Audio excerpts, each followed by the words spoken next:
datang hari ini. Hari ini tuh kita bakal ngobrol santai aja soal kebiasaan rokok. Terus apa yang kamu ceritakan di sini bakal saya rahasiakan.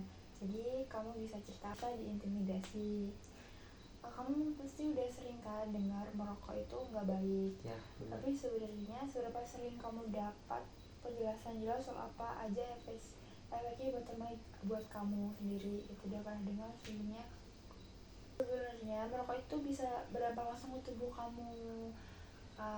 Merokok juga tuh memiliki penyakit yang tidak menular seperti penyakit jantung, terus kanker paru-paru dan juga stroke.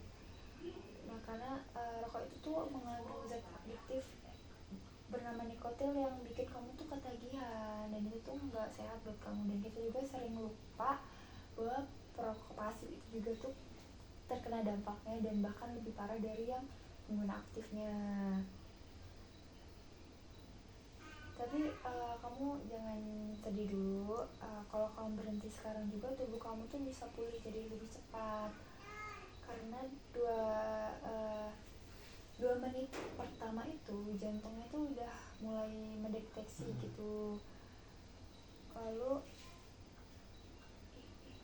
jadi kata aja ya.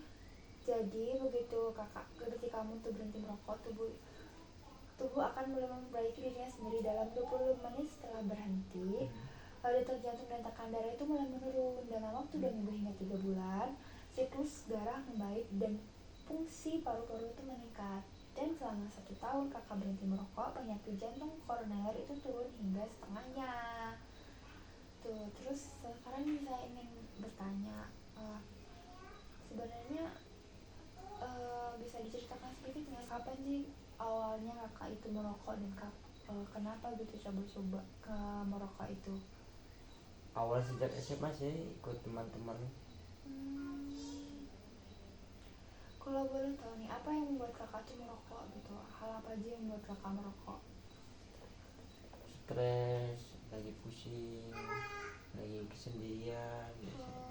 Ternyata itu umum ya kak ya, banyak orang juga seperti itu. Rokok itu sering dikaitkan dengan rasa stres, capek gitu. Padahal dalam medis itu rokok itu membuat tekanan darah itu meningkat tau kak.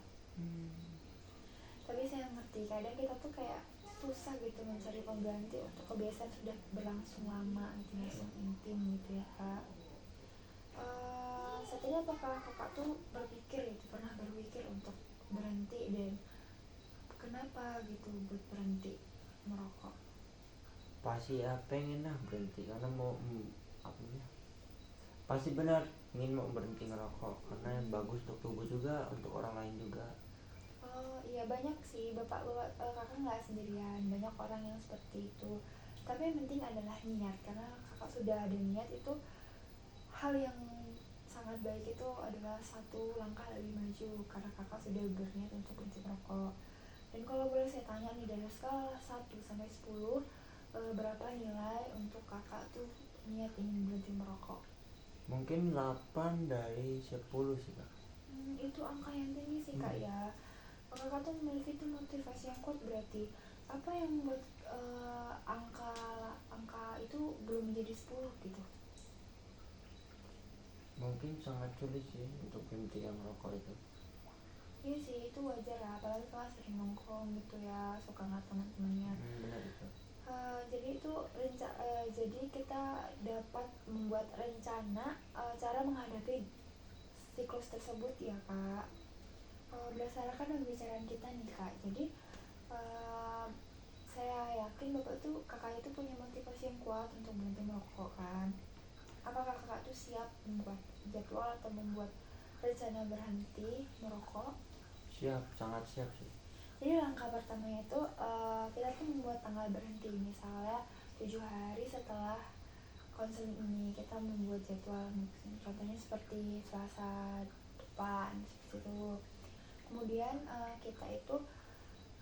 kemudian mari kita identifikasi masalahnya. Seperti kakak habis makan itu kan rasanya pengen merokok tuh, capek, habis kumpul dari teman dengan temannya, terus kita itu mencari solusinya seperti mengganti hal itu, seperti memakan permen atau minum air putih, air mineral, atau juga bisa membuang napas yang panjang kak. Dan biasanya kakak itu habis berapa batang sih setiap rokok?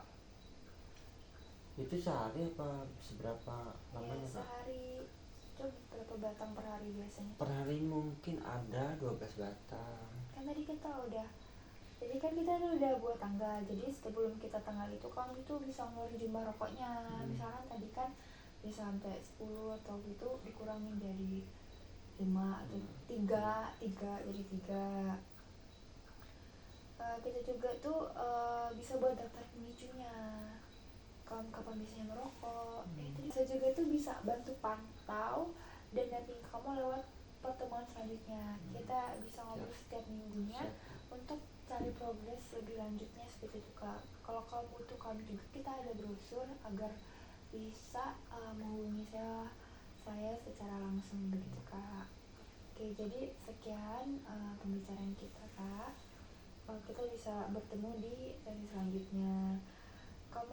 Kakak udah luar biasa karena berani dan ngomong jujur tentang hal ini dan ingin berhenti untuk merokok. Itu udah hal yang sangat luar biasa. Saya yakin kakak bisa dan harus kuat menjalani ini, dan semoga berhasil ya kak. Terima kasih. Sama-sama kak.